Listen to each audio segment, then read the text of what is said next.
everybody. It's the Hey Poopy podcast with Dave and Ellen, two curious people who are removing the stigma from your stinker. We are. Yes. We love laughing and learning everything but. And we are an 18 and older's podcast, everybody. So if you have little ones in the room or you're at work, if anybody goes to work anymore, put your headphones on. We swear, we talk about adult material. Yes. And this episode, it's even crazier. This episode is nuts. First of all, there were so many things. First of all, our wonderful guest, Kimberly Kaye, came on the show. And the stuff you're going to hear about is just next level craziness. Like, have you ever heard or thought about maybe eating through your heart? It sounds crazy, but it's a real thing that happened to our guest that you're going to hear about. This episode made me almost faint. Yeah. I literally got lightheaded and I was like, I don't think I can handle the topic of eating through your heart 4 whole months. Yeah. This is not some sci-fi thing. This is reality, people. You're going to have to buckle up because this one's a hard one. And why was she eating through her heart? Because she had intestinal failure. Yes, we will turn this back to poop, people. Yeah. We talked about... interview her because of craziness. Exactly. That was just one part of the whole interview. There was we talked about fecal implants. We talked about almost potential complete organ failure. And GI mapping. Just the whole gamut. And she was brought to us by the lovely, gorgeous, fabulous, fantastic Bunny Love. If you've listened to her episode, she was telling us all about how Kimberly fixed her IBS-C. And we were like, hey, we got to have this woman on the podcast. Yeah. Kimberly knocked it out of the park. She was amazing. And for people out there who are like, I'm bummed out about little trivial things in life, which I get, but you have nothing to complain about after hearing this episode. This woman, the amount of shit she went through to survive. I feel like that's a theme to our podcast. Yeah. If you are having a bad day, listen to Hey Poopy. And number 1, we will make you laugh. But number 2, we have frequent guests on who have either are survivors of any kind of cancer, from testicular colorectal cancer. We've had somebody who was born without a butthole. We had a woman who ate through her heart. We have all these people who have such better personalities than Dave and I combined about their lives. Yeah. And they've survived it all. Their outlook on life is spectacular. No more complaining, because when you hear this, you'll be like, yeah, I got nothing to complain about. It's shocking. Yes. It is shocking. If you want to hear Ellen almost pass out, really listen to this episode, because it's pretty gnarly. I've only come this close to passing out once before in my life, and it was literally because a surgeon friend was telling me about a surgery, and we were out to dinner, and I blacked out, and I was like, you have to stop. I think I'm going to faint. And I don't even remember what he said. That's how graphic it was. Yeah. I told my friend this past weekend about Kimberly Kaye and about the eating through the heart, and he was like, you need to stop talking right now. So maybe a warning to everybody listening to the show. It's insanely interesting. You're going to learn a lot, but brace yourself. Yeah, if you're squeamish, this might not be the episode for you, but challenge yourself. Yeah. You'll get through it. Do you have any questions for Kimberly? Do you have any questions for Dave and I? Do you have any questions for future guests? You can ask these questions to our future guests on our brand new Patreon link on our website, heypoopypodcast.com. Or you can give us a call at 203-998-5579, or you can email us at heypoopypodcast@gmail.com. Yeah. Come on. Ask us some questions. Yeah. Or submit some stories. We do mini-sodes with your fabulous stories. Do you want to be anonymous, but you want to tell us about your poopy habits? Yeah, we've already done the hard work. So all you got to do is just spill your guts or your butts. Spill your butts, and we'll talk about it. So do it. It's cathartic. Yeah, just let it release. It feels great. Get it off your shoulders. It's like a weight. Lift it off your ass. It's like social constipation. Just flush that. Let us be the fiber for your hardships. Yes, we're there for you. And if you like this episode, which you will, and you like us, remember, rate, review, download, subscribe, just check in with us. Tell your friends about us. Tell your friends about our brand new Patreon, which we have ad-free episodes and all these amazing little things that you cannot get anywhere else. Yeah, it's special, and you'll dig it, for sure. Yeah. Just like this episode. So, enjoy. Kimberly Kaye. Do you want to make your number 2s into perfect 10s? Well, we've got the breakfast cereal for you. Poop Like a Champion is the number 1 cereal for your number 2s. It has insoluble fiber to push your digestion and soluble fiber to lubricate your poop. Poop Like a Champion is wheat-free and gluten-free. Go to pooplikeachampion.com for 15% off with promo code HeyPoopy. 1 per customer. Offer ends May 31st. Poop Like a Champion is the number 1 cereal for your number 2s. Ever wonder what happens after you flush your toilet? With events and classes from flushwash.org, you can be a sanitation superhero. Flush is educating the world about toilets and sanitation while partnering with organizations for change and access. Events and classes are available on the website calendar at flushwash.org under services. Flush is also available to host private events. Pick up some of their super cute swag with playful toilet cartoons. And catchy taglines to wear and show your toilet pride. Become a sanitation superhero with flushwash.org. Hey Poopy, how you doing? Hey Poopy, how you doing? I'm just, trying to find a place with like-minded people to talk about like-minded things about me, about poop and stuff. Hey Poopy, how you doing? Hey Poopy, how you doing? Oh man, what's this right here? Is this a podcast about poop? And now, the Hey Poopy podcast with Dave and Ellen. Hey everybody, welcome to the show on this dump day. We have a really fantastic episode for you, and we think you're going to enjoy it. Yes. Hey, everybody. It's the Hey Poopy podcast with Dave and Ellen, and this is episode 115, but it will always be number 2 to us, our favorite number, the hot topic. Yeah. And we have a fabulous guest today, Kimberly Kaye. Yes, welcome to the show. Guys. Hi, how are you? Great. Hello from sunny New Orleans. Nice. Well, at least it's like warm there, unlike here in New York City. Yeah. I'm real sorry, but I'm gonna flex. It's 73 degrees out. Oh, there you go. Absolutely beautiful. That's out. nice. I'm so sorry.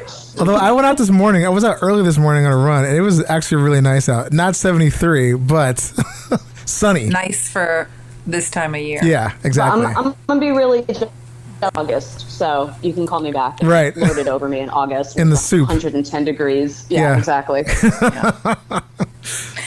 And if you guys are big fans of our podcast, then you know who Kimberly Kaye is already if you listen to the Bunny Love episode. Yes. Bunny hired Kimberly to help her with her GI problems, and Bunny is, God bless to this woman, is shitting great these days. Yeah, she was like raving about her shits now. Like they're just like epic. That absolutely nothing makes me happier than when I receive a text or a call that says like I'm BNing like a champ, I'm shitting like a. I do receive those texts and calls actually a lot. I know, right? It's like, this is your life now. Yeah. Yeah, people are like, so what do you do? And I'm like, I talk about poop a lot, a lot. Like, So then you're perfect for this show. I am so excited about your podcast. Nice. You found your Yeah, people. you're perfect. This is great. Y'all are my people. We have now coined the term, welcome to being out of the water closet. Instead of being I like trapped that. in the closet, you're out of the water closet. Yes, I remember those days really, really well too. I'm a person who once lived on her bathroom floor. Once had a Tempur-Pedic pillow for her bathroom floor, for context. So Oh, Wow. oh my That must have been a I dirty got pillow. better. I didn't shit on the pillow. It's just Still. the record. Yeah. I get it. No, yeah, I wouldn't assume that, but maybe, I don't know. Who Just knows? wanted to be clear. Right. I didn't shit in my pillow, guys. So, Kimberly, before we go into who you are and why you were sleeping on your bathroom floor, we'd like to go into how have you been pooping recently? I am happy to report that I've been pooping great recently. Yes. That's a really big deal for me personally. I know, shout out to all the other people who it's a big deal for. But yeah, thank you for asking. Pooping like a rock star. Yes. Nice. Can I ask how many times a day? If in Bristol's stool chart, what consistency and number are you? I am comfortably sitting right in the center of the Bristol stool chart. It's smooth like a snake. It has an S curve the way you would want it to. It's doing exactly what it's supposed to do. It's the correct color. And I am a once a day, sometimes again after lunch girl. Wow. Cool. Nice. Strong. So you got the perfect 4 going on. No push, no wipe. Yeah. How's yours, Ellen? I am here to say that I got my period this morning. And all of you know prostaglandin is real, and I have shit already 3 times today. Wow. I feel like I could do more. Good job. To my period pushing everything out, shedding its lining. I started it off while my partner was in the shower, and I had to go really badly. So, and our shower is, I'm not joking you, 1 inch from the toilet. So while I'm shitting, I'm like literally looking at his naked dick right there. So, and I feel bad for him, but like he just ignored me. I ignored him. Both did our business. The first one, though, it was a little stuck. I felt the need and urge to go, and I had to do a little bit of pushing. And then once that dam was broken, it's been perfect for us ever since then. Just, flushing my system through. Cool. Nice. Yeah. How about you, Dave? I went to the bathroom once today. It was kind of loose. I went before I got up. I've been up since like 6 o'clock in the morning, so I got up early for my morning run, and it was pretty loose, but I went, and so we'll see if there's another one coming out. I'm sure there will be, and we figured out. So I have a really old cat, and she is, she's pretty sleepy, but when she has a hairball or she pukes or she eats too fast, we finally figured out she poops right after that. Because at first, we thought she would just shit randomly and outside the litter box. I'm like, that's weird. We just clean the litter box. We pet her all the time, give her tons of attention. So I don't know what the problem is. And then so we've been noticing when it happens, which doesn't happen too often, but today she puked a huge hairball and her food up this morning. And then right after that, we're cleaned it up. My wife goes to, I think she goes in the hallway, and she's like, oh my God, there's a turd in the floor. I'm like, what? And then the FedEx came today. I go to the front door, and we have a really long hallway, and I think I had the light off. And right when I get to the end of the hallway, I turn the light on, and I fucking stepped in another turd. And so we've been Googling it, and she doesn't have any symptoms, but we're going to take her to the vet, but we just think that she's just super anxious. Well, she's a very anxious cat anyway, but I think when she throws up, she gets super just, all out of whack. So, because a couple people have mentioned this online, so now we're taking her to the vet and see what's going to happen. But it's just I'm stepping in shit, I'm cleaning up shit. It's all morning. Stuck inside and stuck in shit. Yeah. We would call that a dysautonomic event in my profession. Yes, actually puking and then having your bowel movement happen either right before or after that. I'm obviously not an expert in cat bowel function, but at least in humans, that's not uncommon. Yeah. Well, I think it's probably she might be. We have to maybe change her food a little bit. I mean, she just she might be a little backed up. I don't know. That's basically the general synopsis sounds. But it's the reverse. Cats poop then puke. But there's never the other way around. So we're just trying to figure that out. So basically, just gotta take her to the vet. But yeah, stepped in shit today. That was great. No fun. Yeah. Luckily, I did have house slippers on, which are now. Oh, congratulations! Yeah. I mean, I have house slippers, so I don't but. Not to keep exasperating this point, I started cleaning them. I started cleaning them off, and I'm like, fuck! I bought 2 pairs. I'm like, why am I cleaning this off? And I don't want to throw away, but it's just when it gets to the nooks and crannies, I'm like, I'm not spending the time cleaning this out. So No. You know? The nooks and crannies. Yeah. My wife's like, you bought 2 pairs. Let's throw that out. I'm like, I got to save this. I don't want to throw it out. She's like, just fucking throw it out. I'm like, fine. It's a good woman. My boyfriend has minimum of 80 pairs of Vans sneakers, and he stepped in some dog shit like a couple months ago outside. Not our dog, some other dog. And he left the sneakers outside our apartment door, and I'm not exaggerating, for a month, because he kept saying how he was going to clean off the random dog shit. And I was like, you have enough sneakers, just throw them away. And then after a month, he finally threw them away. So, yeah. I get that. Sometimes you're like, I love these shoes. You have to think about it. Yeah. Yeah. It's just the waffle sole in Vans. Ugh. It's like they're like, you can't really, hard to He clean. kept saying things like, I'm still waiting for it to just dry up so it'll flake off. And I was like, it's dry. It's been a month. Like, I don't know what to I've tell been there. you. I've been there. Future Method is the new type of sex care that focuses on science and whole body wellness. Founded by Dr. Evan Goldstein, leading anal surgeon and frequent guest and friend of ours here at the Hey Poopy podcast.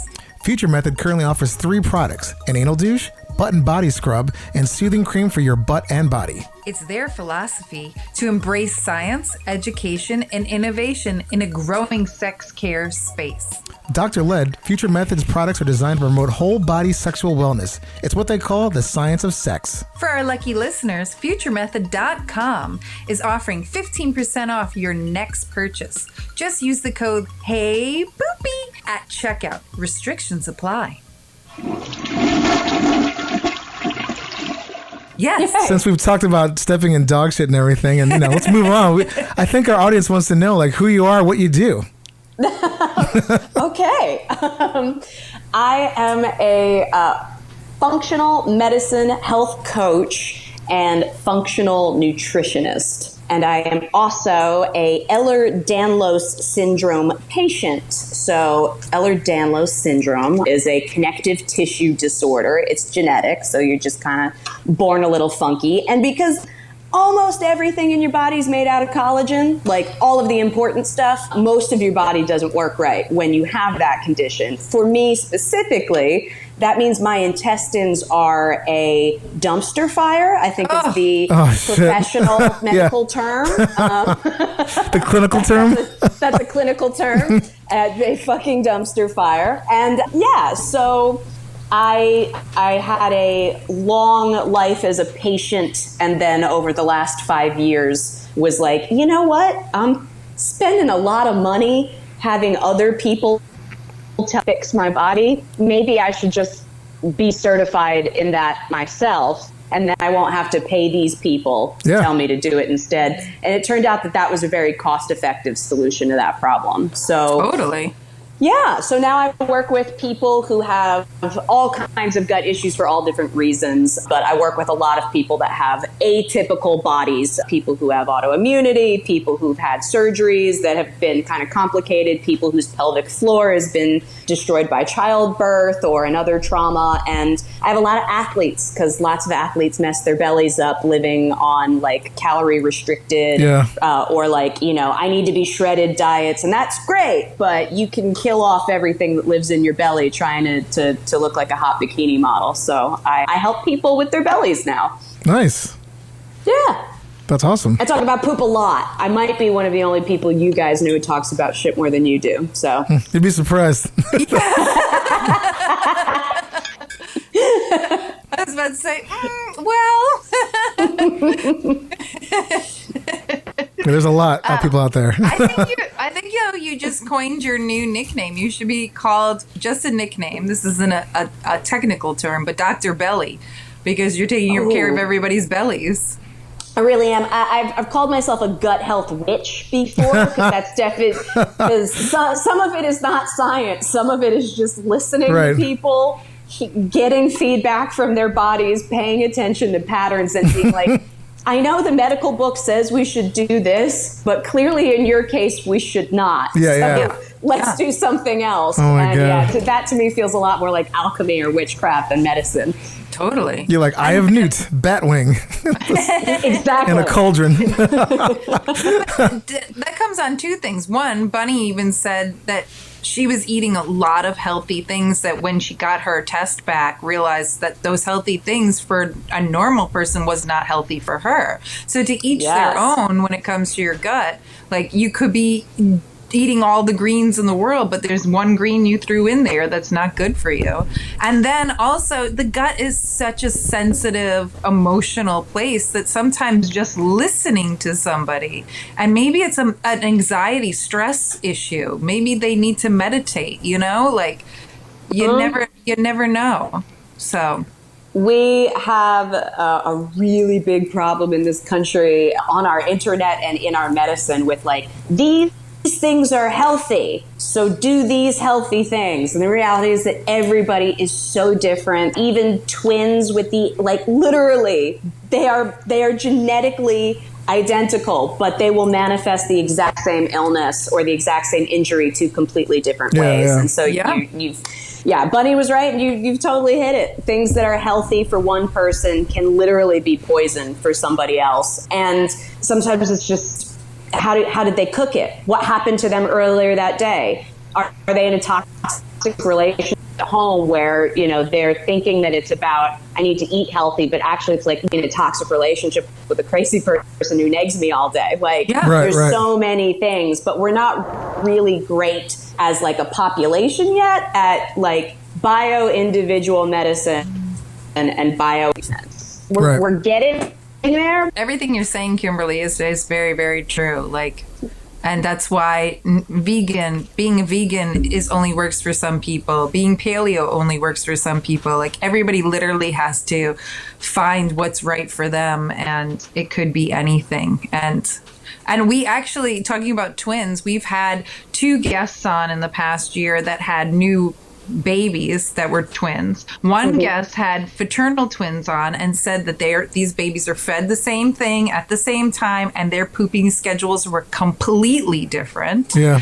And these are baby guts that like haven't been fucked up with drugs and alcohol and all the rest of the stuff that us adult guts have go through, you know? And then we had another mother on who has 2, I thought were twins, identical twins, but she's not quite sure because she says they're very different, which if she's a mother, she would know. But she said they do poop very similarly. So yeah, I think it's it's why I tell people a lot, especially when clients are struggling a little bit with, you know, trying to adapt to how long gut healing can take, or like how much work actually goes into pooping like a rock star. But like, you think about your gut kind of like a garbage can, like that you just dump stuff into it and then the trash gets taken out. But your gut is your brain, and so when it looks like a brain, it's wired to your brain, like it's talking to your brain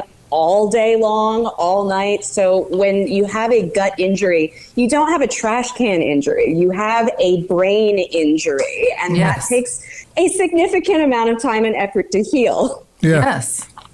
Oh, it's a good way of looking at it. And it takes care of your immune system. It takes care of everything.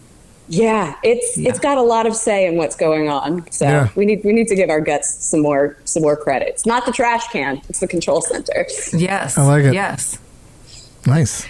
That's awesome, Kimberly. I don't know if you want to go deeper into what you do, like if I hired you as my witchy coach, how does that go? Like, you know. Sure. So people come to me with a variety of issues. Most people come to me and say, I can't shit, or I'm shitting all of the time. Please help. I can't stop. Some people come to me and say, I am shitting, but wow, it does not feel good, nor does it feel correct.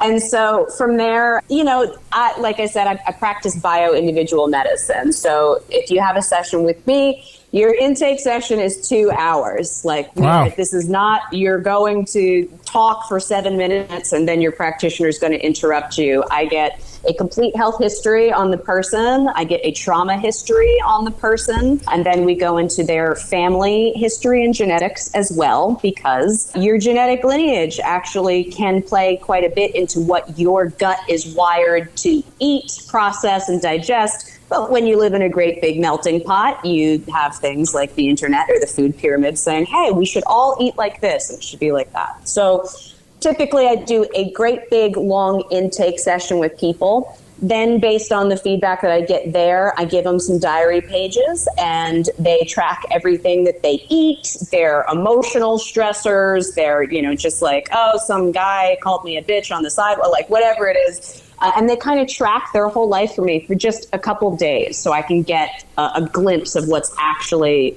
like what it's like to live in their body.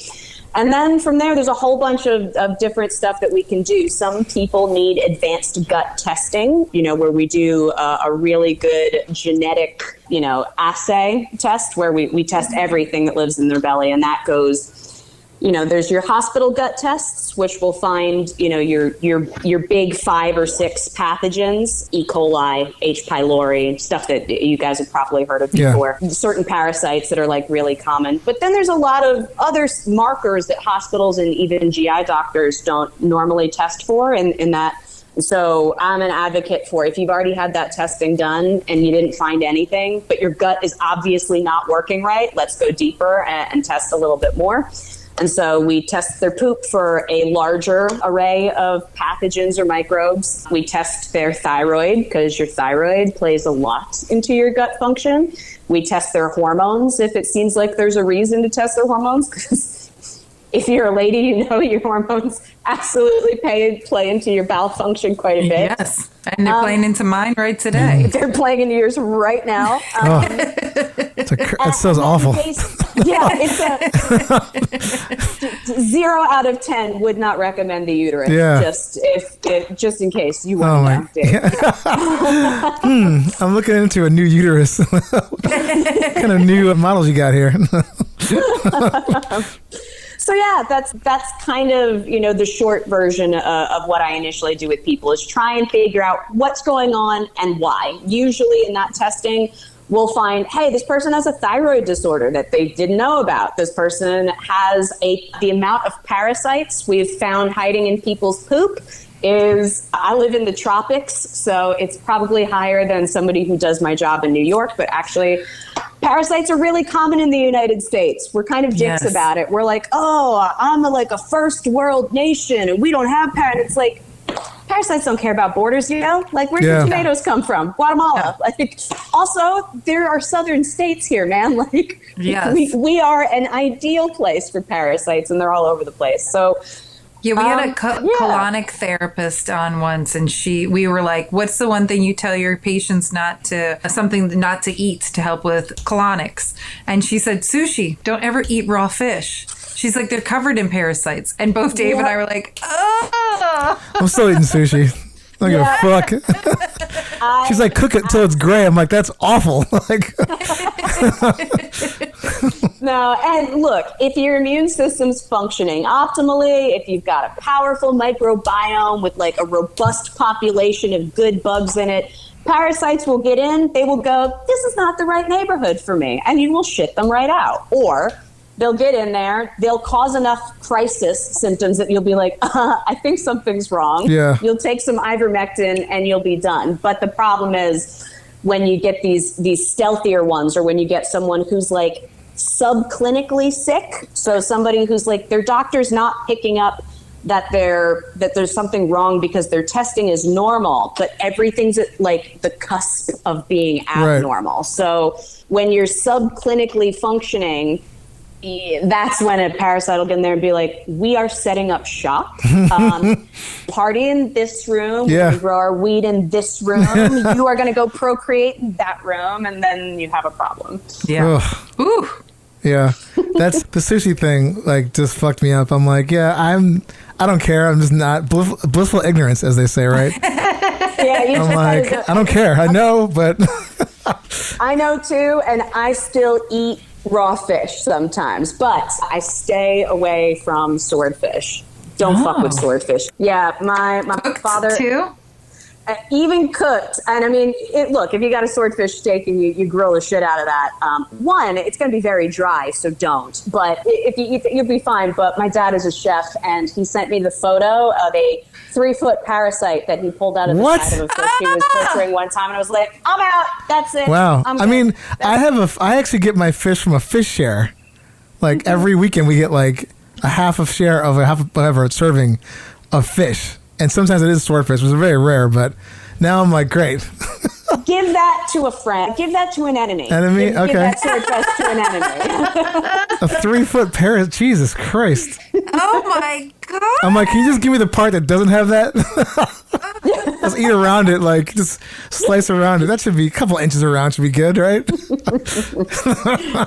Wow, that's gross. Not safe people were not safe. Wow. Oh my God. So mostly people are coming to you for their poop problems. Is people like with your Ehlers Danlos, does anybody ever come to you for that? Absolutely, yeah. And some people come to me for totally different issues. I work with a fair amount of mixed martial arts fighters because I compete in jiu-jitsu and have used to be married to an MMA fighter, so I got into that fight community. And so people come to me for their weight cut help or just to be like, how do I feel better? Somebody keeps punching me in the face. Yeah, right? Exactly. And You're like, stop. Yeah. Put your face away from their kicking. You're gonna want to stop this sport or cover up more. Yeah. Yes.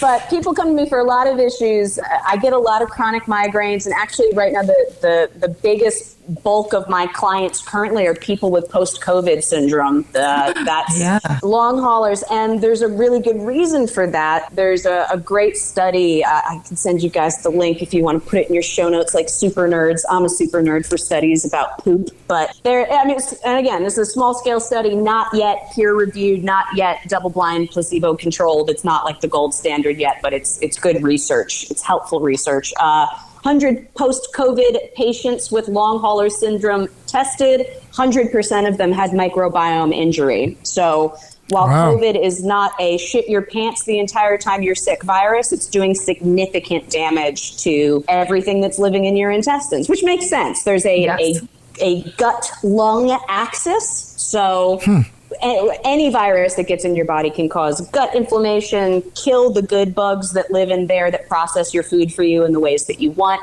kill some of the things that help you make neurotransmitters. But this particular virus, we now are starting to see, hey, like, these bellies are really messed up. And if your belly is really messed up, your body can't recover. It can't do tissue repair. It can't do that nice, we're going to, those cells that shouldn't be here, we're not going to clean them up because our cleanup crew's broken. Yeah. So it's been a really interesting 6 months working with sick people. I mean, it makes sense. I mean, it's like, especially since you have like a virus that like no one has that much data on. I mean, in a short period of time, it's like even the fact that you have that kind of information is spectacular.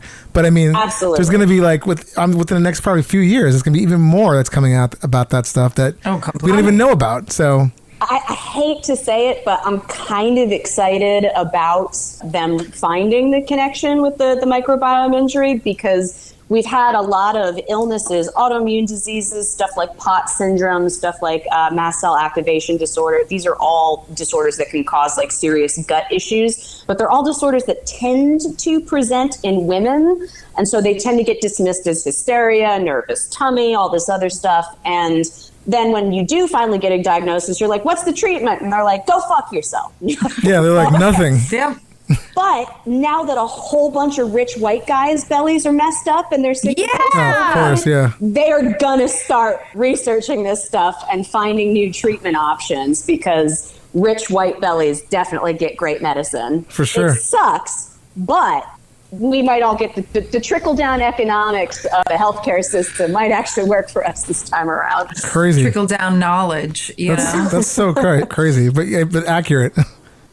Yeah, Kimberly was diagnosed almost 3 years ago with chronic Lyme disease after many doctors had no idea what to do with me, and I significantly got sicker with each doctor. Finally went to a specialist, was on 9 months of antibiotics from Z-Pak to penicillin to all these malaria drugs. My gut, it literally flushed everything out and I had to build anew, there was one day in the beginning of all those antibiotics where I shit 12 times in a day. And during all those, I have always been a very gassy individual. And that entire year I didn't fart once. Like, Oh, wow. farts Yeah. couldn't even be built inside my gut because it was it was an insane place. So yeah. You need bacteria in your belly to spit out gases for you to fart out. So if you, I can empathize. That must have been miserable. My Ehlers Danlos syndrome manifested a couple years ago in full-blown intestinal failure. And Oh my God.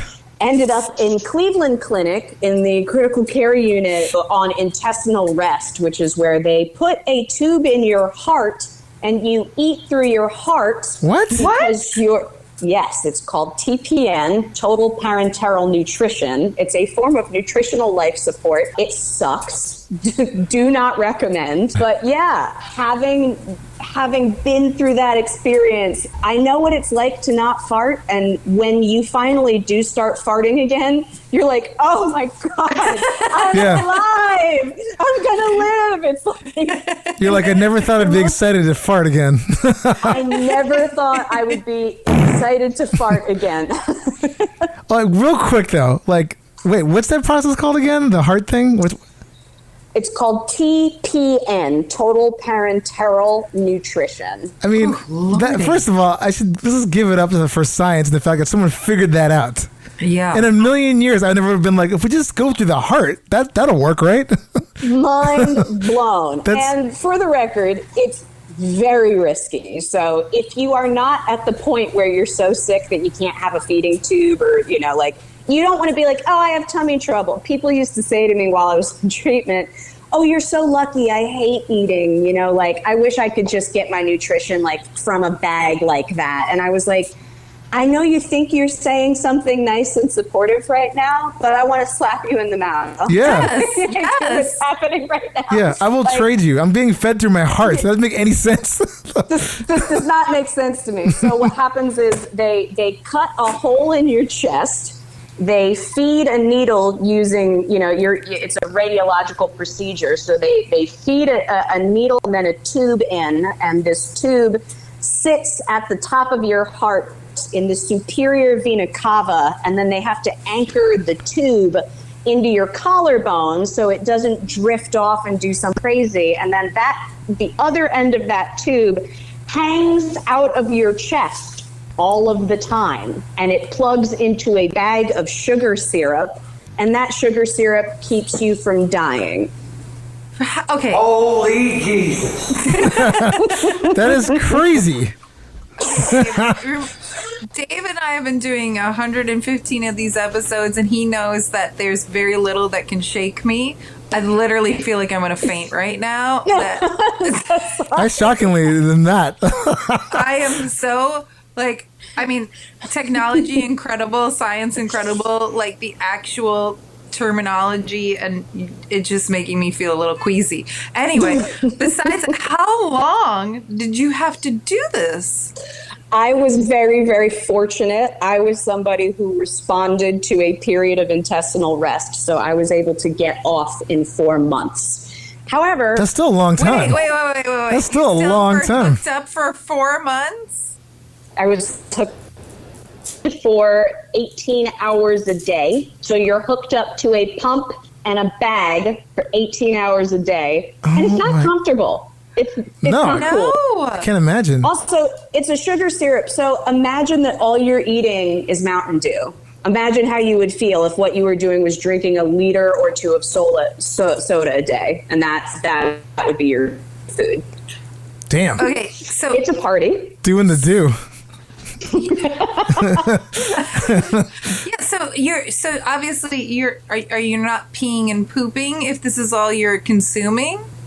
Actually, you do continue to pee and poop. So when you're on intestinal rest, your body's like, well, I'm getting nutrition from somewhere. I don't like where it's coming from, and I'm definitely not excited about this. But you do still pee and poop. It was quite hard to do so because there's nothing to poop out. So sometimes it's pretty gross. It's very loose, but you end up pooping out what's left over when your body's done processing these sugars. And there's vitamins and protein added to this liquid solution. So as your body creates the byproducts of that, it has to exit. But it's excruciating. I would not recommend it. Oh, I'm so sorry. It's really not cool. Now, real quick, while this was happening, were you like at home? If you were, could you just like eat a cheeseburger? I mean, even though it would even like, it would fuck you up, like if you had like. Yeah, so I would have been. So there are people who eat some food and get the rest of their nutrition through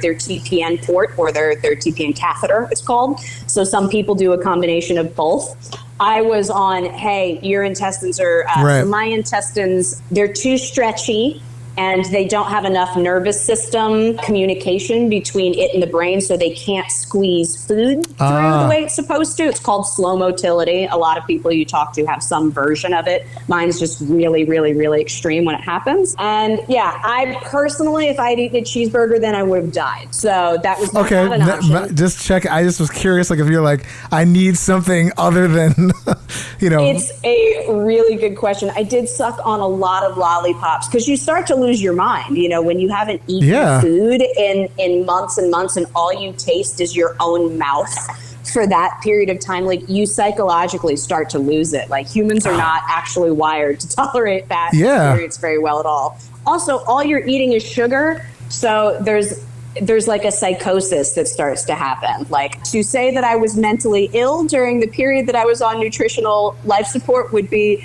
accurate. Wow. And I just like to, and not every person who goes on TPN, some poor soul will find this podcast at some point when they're on TPN because it'll say in your show notes something like TPN and they'll Google and it'll pop up. There are plenty of people who need TPN for periods of time. Again, surgeries, gut traumas, maybe they're going through like a really extreme cancer treatment and their body just can't handle food at the time. Lots of them are able to live. Some people live as long as a decade on TPN, and that's just their life. They plug in, they plug out, they have jobs. But because it sits in your heart and it involves sugar, you're a high risk for sepsis individual. So there's a lot of stuff that can go wrong. Holy shit. You can get quite sick and die pretty quick. So that's why it's a last resort. Gotcha. In the 4 months you were doing it, were you hospitalized during those 4 months, or were you at Not home? the whole time. So their goal is always to get you out of the hospital as soon as possible because hospitals are great places to get really, really sick. Exactly. So I spent pretty much the first 2 or 3 weeks in the hospital, and they have to watch you and make sure your body adjusts, and it is an adjustment period. You feel very strange, and you kind of blow up with fluid as your body's like, what do I do? Why is this in my heart? I don't get it. But then after that, I was at home. So a home care nurse would come and clean my little port area and culture the tube to make sure there were no infections, and then a delivery service would drop off the bags of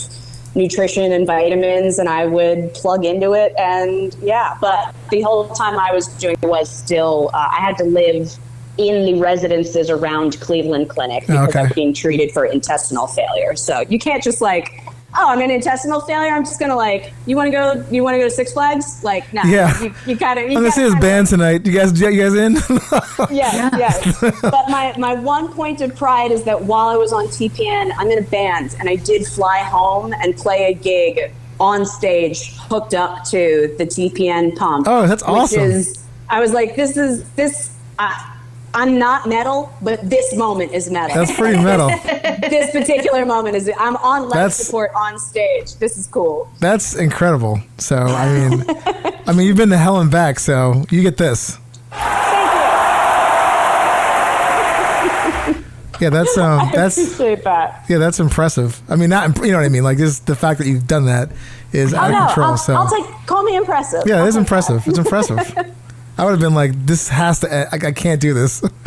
I did hit that point where I was like, I don't want to do this anymore. But I had a really good support system, and I had some good practitioners. And I also I got lucky, and I was slowly able to return to feeding. And then the rest of my gut health journey continued from there. But it's been a long, weird journey. My journey includes sugar going into my heart and somebody else's poop going into my butthole.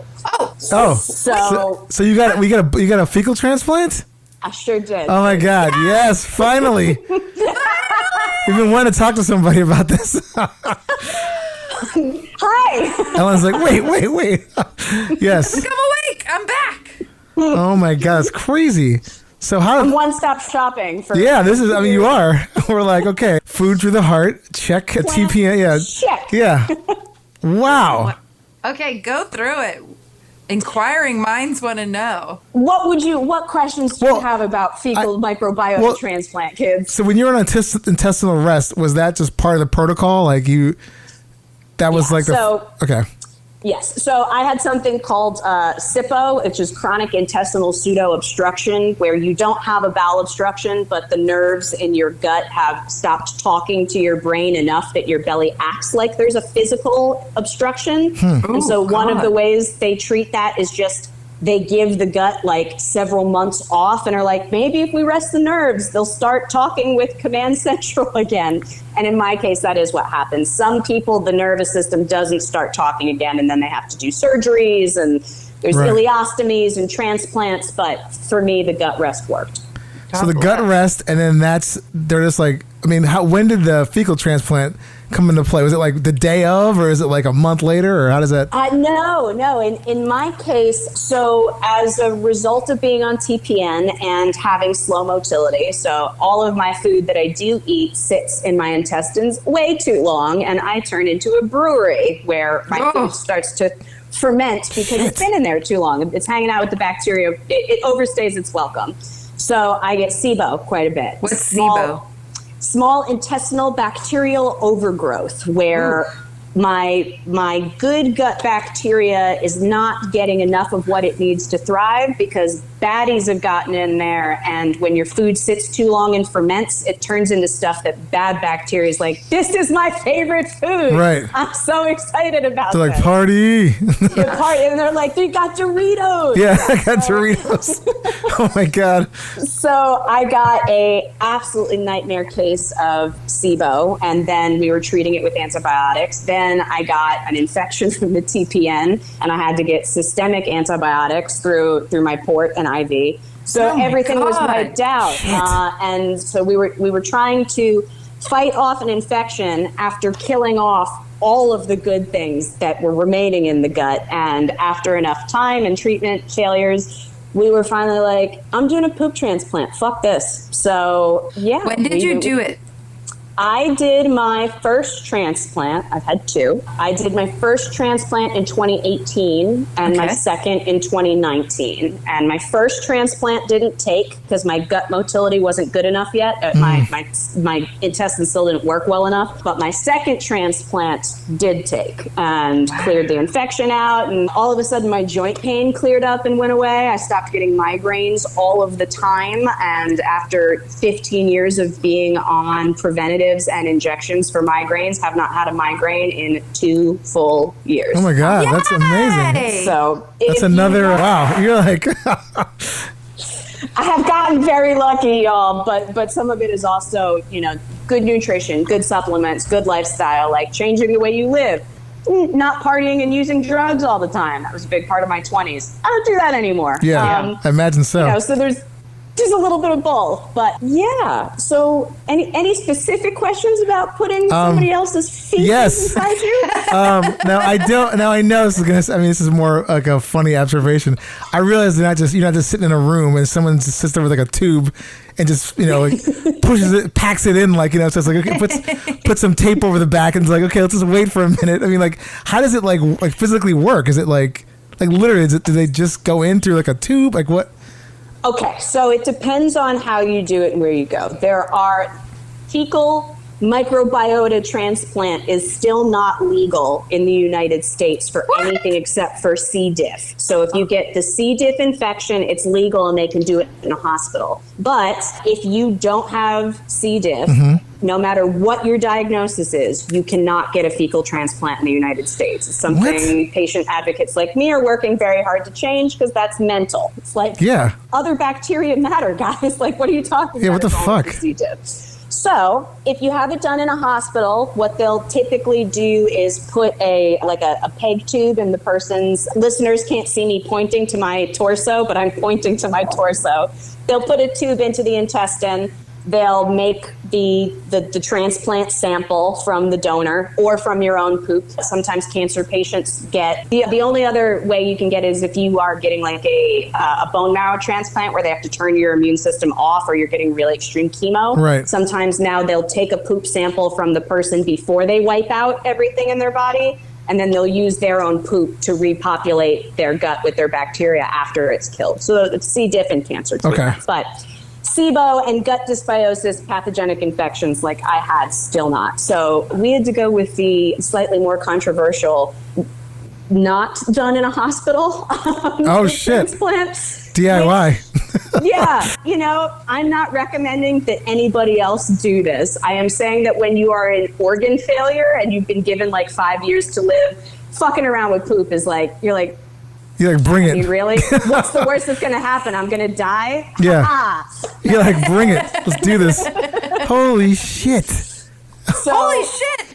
This is literally holy shit. This is literally Yeah. holy shit. In the case of a DIY, you test your donor to make sure that your donor's poop isn't all fucked up. Start with paying the money to have your donor tested fully for pathogens first. My donor went on a special diet for 3 months and was just like loving on collagen and prebiotics and like certain specific strains of probiotics that my poop testing showed that I didn't have any of. And so he ate lots and lots of that. We prepped my body by, doing lots of like gut healing, gut sealing stuff, a lot of meditation, a lot of like slow breathing to make sure that the intestines aren't irritated or inflamed. And then they poop. You strain out the sample. Oh my God. Because there's going to be solids in it, but you don't want somebody else's processed solids in your body. You just want the bacteria. You mix it up, and then you create an enema with it, and you populate your colon with their poop once a day for 10 days. Holy shit. 10 days? Yeah. Wow. You do not know y'all have partners, and that's great, but you do not know the human intimacy of your donor passing you. Oh, for sure. You have a bond. You have a bond that goes beyond marriage. My donor is my business partner, and people were like, are you guys sure about going into business together? We were like, you don't understand. We share a bacterial bond, yo. Yeah. This shit goes deep. You're like, literally, his shit is in me. Deep up inside. Wow. That is, I mean. Okay, so we have interviewed a doctor, and she said, do not DIY fecal transplant. We also understand you are not suggesting this whatsoever. Yeah, Not this at all. podcast is not advocating that, by the way. Yes, this podcast this is we are not not medical doctors. advice. Yes. Do not take medical advice from this podcast ever. Talk to a doctor. But how did you know 10 days was enough? I am fortunate that while the correct medical thing to do is advise that nobody does this themselves, I work and have a lot of medical professionals in my family. So that's awesome.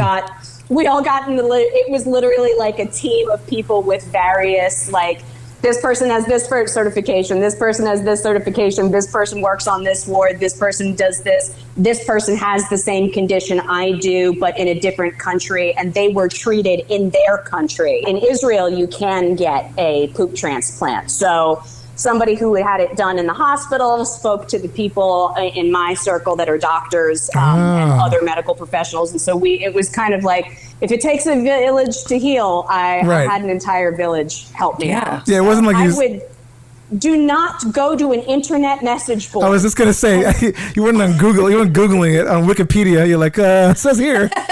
Do not Google this. You're not going to want to Pinterest my Google it. fecal transplant. They're like, what you're going to need is to go to Bed Bath & Beyond, get a strainer.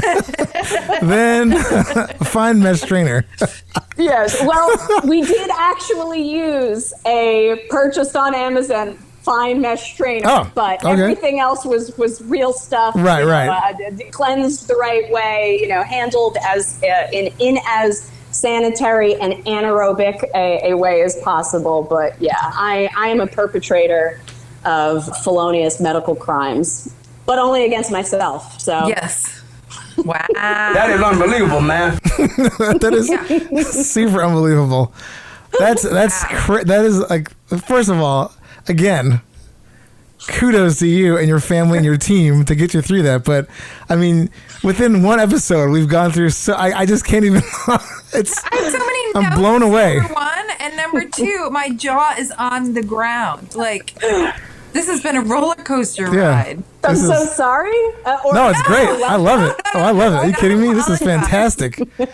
You're like the Christmas gift that keeps on giving. This is crazy. Oh my God. Wow. So yeah, so Dave and I did a book report episode last year where we both read different books about this famous farter, and then this other book called Fartology. And in the book, yeah.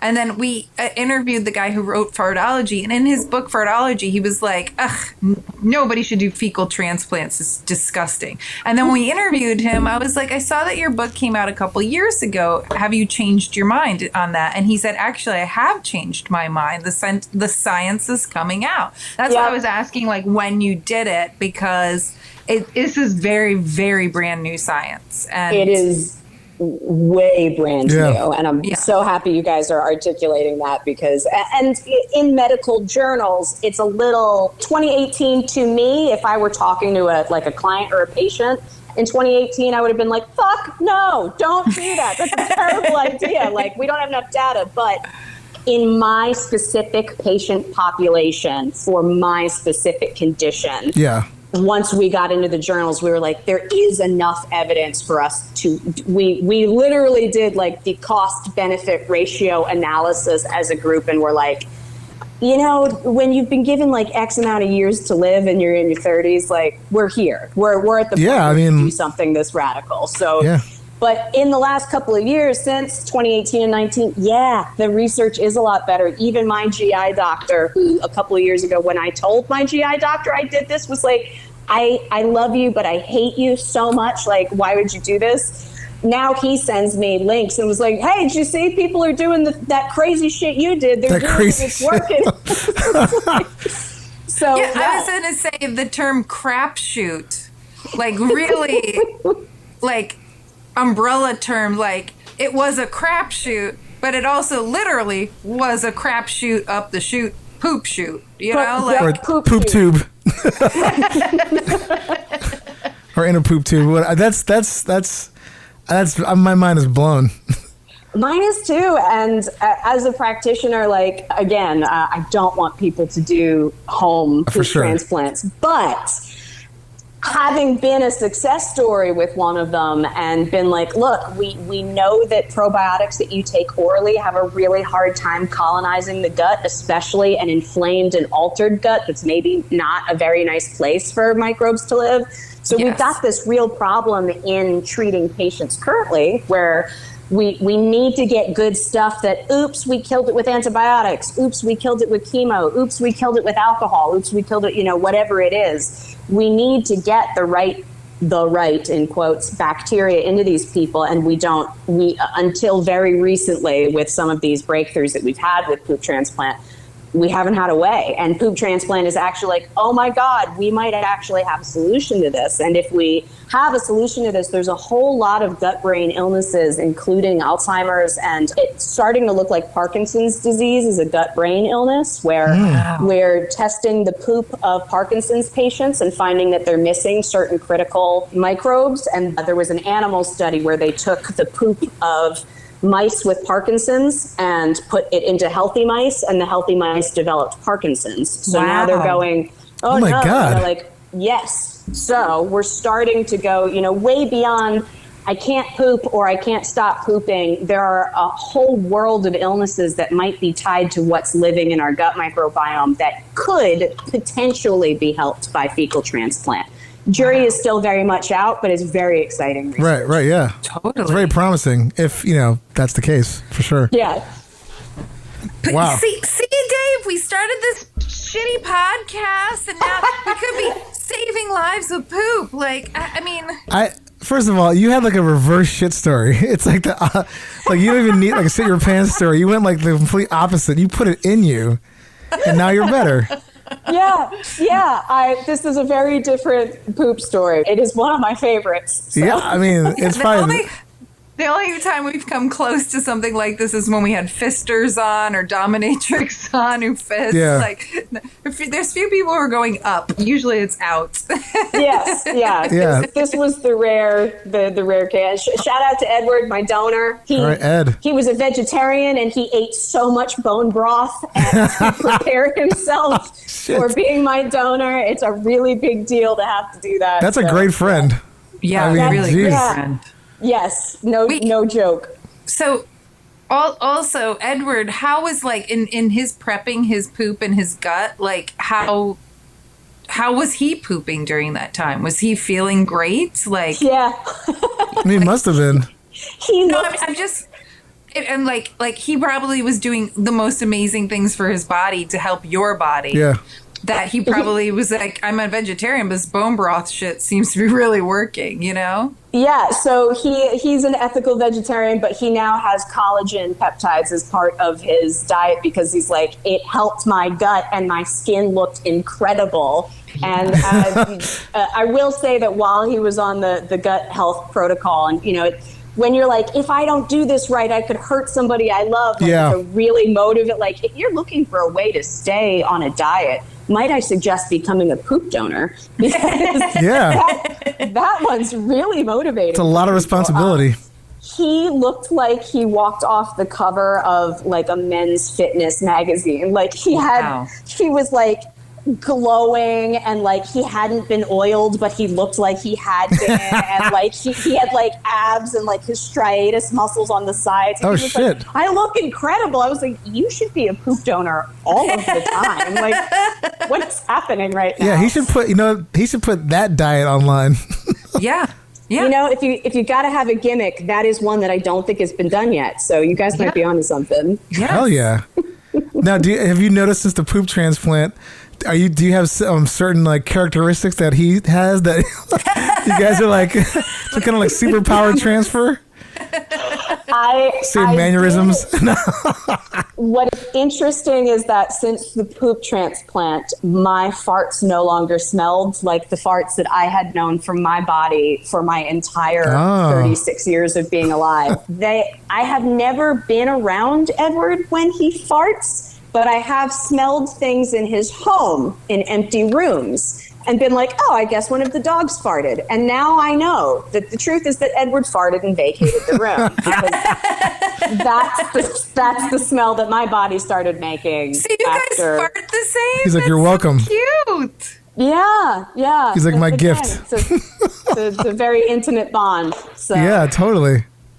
Okay, I have to ask because you brought it up a couple times. You had a timeline of how long you would survive for. Since all of this, is that timeline still ticking? Like, that timeline is very fortunately totally revised now. I was given you probably have 5 years to live. I was in multiple organ failure at that point, and there was a lot of questions about whether I was being evaluated for intestinal transplant, which is not just your intestines, it's actually a 6-organ transplant. Oh my God. Sometimes depending on whether because you can't, if you're redoing a bathroom, you can't just like throw a new sink into a shitty bathroom and be like, it's redone. Like, you gotta I'm sorry.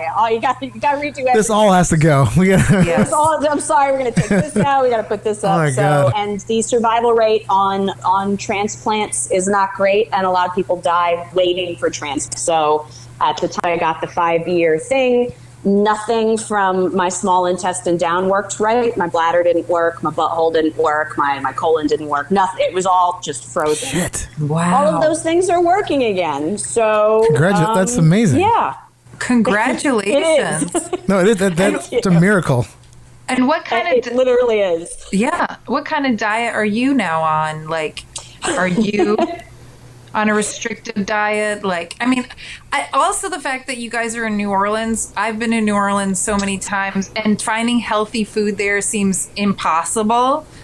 Like, So Yeah, that's accurate. Part of the reason that I have as many clients as I do is because I live in New Orleans, and as delicious as the food is, I would not say that it's conducive for human health or long-term survival. Yes. Really cute, great for like acute periods of partying, and really bad as a long-term lifestyle. Right. But so I live on what I would call a modified paleo diet. That's if you're looking for a category to put it in, that's gluten-free. It's largely dairy-free. I'm personally someone who can tolerate like goat and buffalo cheese fine, but I can't do anything from a cow. So casein-sensitive individuals, apparently I can handle lactose just fine, but I can't mess with casein. Or A1 casein, I should say. A2 casein, which is the type of casein protein that's in your buffalo, your camel, your goat, your sheep, that's no problem. But A1 casein, which is in American dairy cows, that one I cannot do. And a lot of people with gut problems I've heard that. find that they're great. We should not be doing the things to cows in this country. Oh, for sure, yeah. Cows. We broke the It's cows. disgusting. I stopped drinking Yeah, milk. since- I can't remember last time I even had. I put milk occasionally for like a recipe, but like to drink, I don't really drink it. Like as Yes, yeah. And so I don't eat like a New Orleans because when I do that, I start to die. So it's a really powerful motivator for me to not eat that way. But I don't do gluten, don't do soy, and I'm a really big advocate, regardless of whether you're a person who's been in organ failure or you're just somebody who's like, I'd like to poop a little bit better. Please eat grass-fed, ethically sourced meat whenever you can. Oh yeah, for sure. Yes. Check your list of dirty dozens. And actually, a lot of people eat too grains. So some grains, really, really good for you, very nutritious, great for helping lower cholesterol, have a lot of important micronutrients in them that you need to live.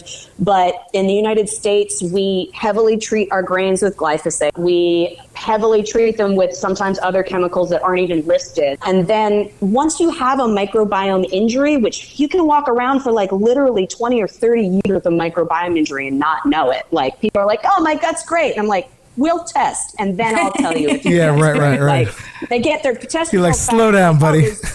Slow down. Like you have H. pylori, you have 2 parasites, you're bleeding into your poop, but they can't see it because their poop is the wrong color. It's a whole thing.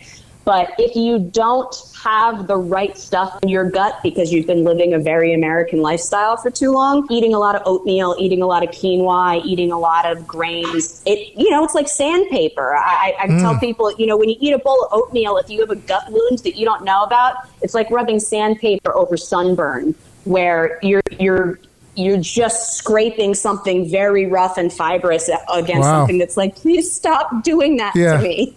Crazy. Good to know, though.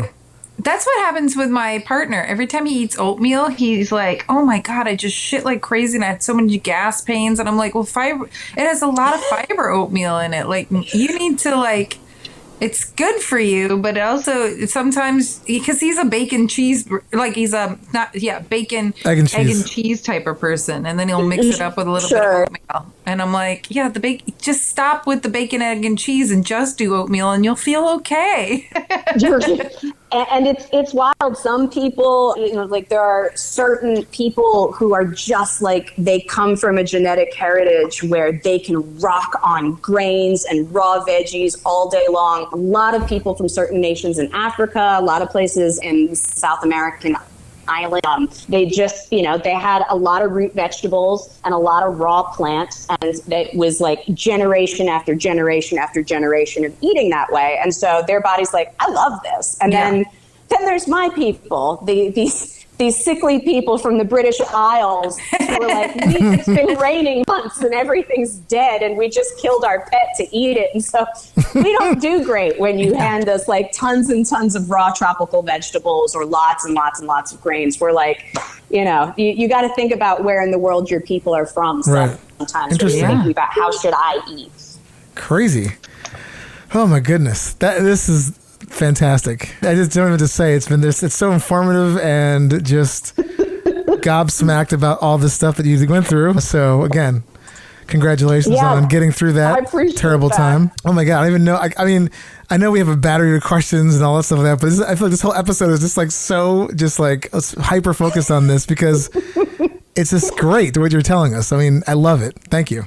Well, one thing Bunny told us about the tests that she did that I think was like $400. Yep. Dave and I want to save up and do those tests just for fun for the podcast. I mean, Yes. maybe it won't be fun. We'll find some stuff out that we... It'll be informative at the very least. Informative. Yeah. But yes, in the future, Dave and I really badly want to do that with you and do a test. And I would love that. Like, I want everybody to know that. And, you know, it's poop testing's, it's new tech, you know, like, so there's a lot that we know about the microbiome, but like, it's basically outer space / inner space, like, and it's the 1960s where we're like, what the fuck is that? Yeah. And what does it do? And how does it interplay with other things? So there's all these consumer poop tests coming out and people are like, hey, should I get Viome? Should I get this? Should I get this? I'm like, no, wait, stop. Like a whole bunch of these, they're not good. Like you're just going to spend money and you're going to get information, but it's not contextualized yet. So why? But that particular test, that one is really, really good and fascinating. Amazing. And then what's, just so people that maybe hear this show for the first time, what's that test called again? That test is called the GI map test. The laboratory that makes it is called Diagnostic Solutions. If you Google the words GI map and then Diagnostic Solutions, the entire lab info and what it does, what it breaks down, it'll pop right up. I see those trucks around the city all the time. Diagnostic Solutions, Yes. like they're everywhere. Picking up people's excrement, blood, and urine so that people can get diagnosed and treated appropriately. But yeah. It's so amazing how powerful our poop is and how much it could tell us about ourselves, you know, like Sylvester Stallone's mother who passed in the past year, she actually used to be a psychic who would look at your butthole and tell you your psychic future. And people thought she was probably insane. And at this point, I'm like, what's she? I'm going to still say she's insane. Dig a little deeper and get her. No, but I'm trying to be funny. I'm I writing know. this down. Hold on. I just have to make sure that I remember to look this up. Jackie Stallone. Jackie Stallone. Yeah. Thank you. She would look at your butthole, and you could send her a picture of her butthole, and she would tell you your psychic connection, whatever, like your future. So, but to from what I'm getting from this episode of our podcast is if like we just search a little further past the butthole, go into the poop, we can learn so much about ourselves, and maybe our future is much brighter. I think that you're totally onto something there. I don't know how good or accurate Jackie Stallone was, but I don't have too much was faith. literally right on the cusp of something big by looking at the butthole. Yeah. Because if she went just a few more inches deeper, there's a whole world of information. And I mean, it really is incredible. Like you sometimes just by looking at somebody's gut function, you can tell like, oh my God, this person is manifesting cancer. This person has a thyroid disorder. This is a human being who is living in a mold-infested house, and we find out by testing their poop, like, oh my God, like there's black mold hiding in the basement of the home that they've been living in, and that's why they've had chronic fatigue for 5 years and they can't get better. So like, oh my God. I actually do think that poop and microbiome research is like, obviously I'm biased, so you don't have to take my word for it, but I think it's some of the most promising and cutting edge stuff we have. We've gone really far with drugs and surgery, and we broke a lot of people introducing foreign substances and resectioning the body. And, you know, we saved a fuck ton of human lives with that stuff too. I don't want to be hypercritical of it, but the idea that there are maybe things inside all of us that we could be exchanging, because my dog goes out and he gives himself a fecal transplant at least once a week. It's cat food. But, you know, nature has been handling its own problem by sharing stuff from other animals or other organisms for a really long time. And maybe it's time we join in the party. Yeah. Well said. Yes. I don't know, Kimberly, because we did send you the questions. If you made any notes, if you want to touch on anything before we go into news or whatever else. But this whole show is news.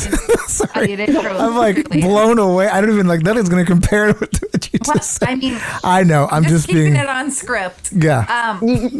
You guys are going to be such like literate in weird, obscure, like motility disorder, like mitigating treatments and stuff now. Like people are going to think you guys are the smartest people they know now. When this damn pandemic is over, we are the cocktail party conversation. You know, like. Absolutely. We are the most interesting thing at the party. So, but besides that, okay, Kimberly, important question. What kind of toilet paper do you use, and do you put it on the roll over or under? I do something very controversial. I am trying to, first of all, I use a bamboo toilet paper. It feels horrible, but it's good for the planet. And I use that horrible feeling good for the planet toilet paper because I have a bidet. So I only have to wipe there you go. 1 or 2 times. If I didn't have the bidet, it would be Charmin. But yeah, the recycled bamboo toilet paper. I do something controversial because I sometimes poop a whole lot when my gut isn't working right. I just put that roll right on the thing, like it. I never take the time to put it all. I just take the roll and I balance it on shit so I can grab it and use it as I need to. So you do the lazy thing. No, you're a pioneer. Yes. You're like Switzerland. You're neutral. Yes, we both have bidets, and I also do bamboo toilet paper. And I don't know what brand you have. Maybe we can email each other later. But I do like my brand of toilet paper. I think it is soft. Maybe yours. Okay, please send me yours then. I've been using the one from Thrive Market, and it feels a lot like sandpaper. But wow. I tried the Thrive Market one, and it also, the roll goes so fucking quickly. Was not a big fan of it. Yes. I'll send you mine. Yeah. Yeah.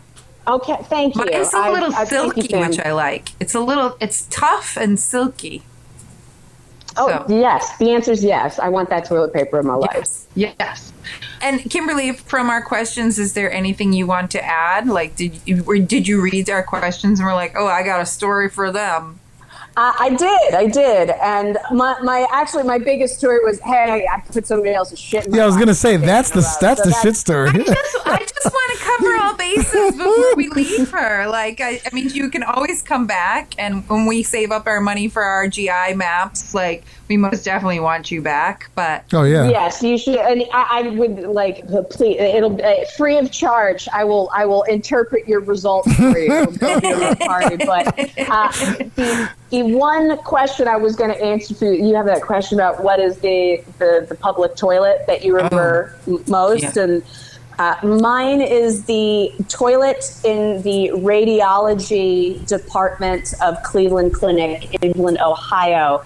There is a test called a Deficogram. Are you guys familiar with this test? No. A Deficogram is a test to figure out how well your butthole and all of the muscles and nerves that connect to it works. And so there's a theater, a literal theater in the radiology department of every hospital that has this, with a toilet in the middle. And it's a prop toilet. The toilet is not attached to any plumbing. It's like IKEA. It's exactly like IKEA. And what they do is they have you fast and then do like a GI cleanse, so you're empty, and then they fill your pelvic floor cavity with radioactive toothpaste. So they put this radioactive toothpaste up your bum hole and into your vaginal canal, and then you get on this prop toilet in front of a radiology tech and a doctor, and you poop it out, and they watch through an x-ray machine, and it shows the coordination of your muscles so they can figure out if you're someone who has pelvic floor issues that are causing your poop problems, which many people do. So yeah, there, possibly in your city right now, is a prop toilet on top of a little mode, and there are people watching innocent people, mostly women, shit into that toilet all day long. And my God. Hell to the no, come on, hell no. You're like, I'm just gonna die. 115 episodes later, and we're just learning about this one. Holy shit. What kind of sick motherfucker like came up with this? Like, They're like, if we get radioactive toothpaste. Kimberly, we recently, a couple episodes ago, we interviewed this company, Exonics, that does pacemakers for incontinence for both bladder and so like, I'm like, skip the shitting on this radioactive toilet and just talk to that company because they'll keep your butthole tight. Like, what the fuck? It's actually a really helpful test, and I regret that I had to tell 2 clients in my career, I'm so sorry, but you have to go get a Deficogram. And they're happy with me, but at least I could say, hey, I've done it too. Like, I'm about that life. Yeah. Like, I'm living the things that I'm telling you to do. It's mostly for people. So some people's pelvic floors are too tight and their buttholes won't open, and so that's what that test is for. To figure out why. Even the title sounds like ridiculous.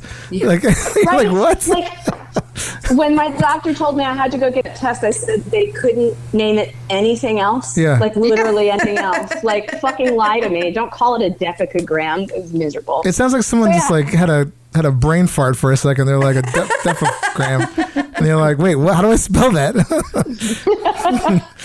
Oh my! And also, we learned if your butthole is too tight, you can just put some Botox in it.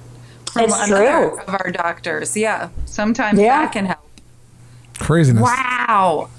Yeah. Kimberly, Your you body's weird. have blown our minds and buttholes up for almost an hour and a half now. Yeah, I gotta be honest with you. Like, no news story is gonna compare to any of this. So, I mean, everything was this. I mean, home run across the board. Like, just knocked it out of the park. I'm really happy that all of this yielded a really good podcast. Yeah, I mean, look, I don't. It's worth it. I really. It sucks you had to go through all that, but for this particular show, it's amazing. All this information you've been giving us. So, thank you again. This is why I'm like, why don't we have billions, not millions, billions of listeners? Like, people need to know about this, Like, oh my God. I totally agree with you. And I'm going to share this episode liberally across my Patreon and social media channel because people need to know more about, like, everybody's afraid to talk about poop, but you have to talk about poop.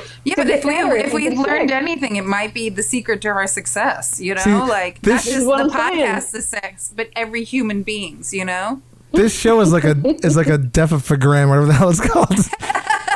See, people can observe from a theater, and this is like a prop toilet, if you will, of a show. The Deficogram of podcast. Yeah.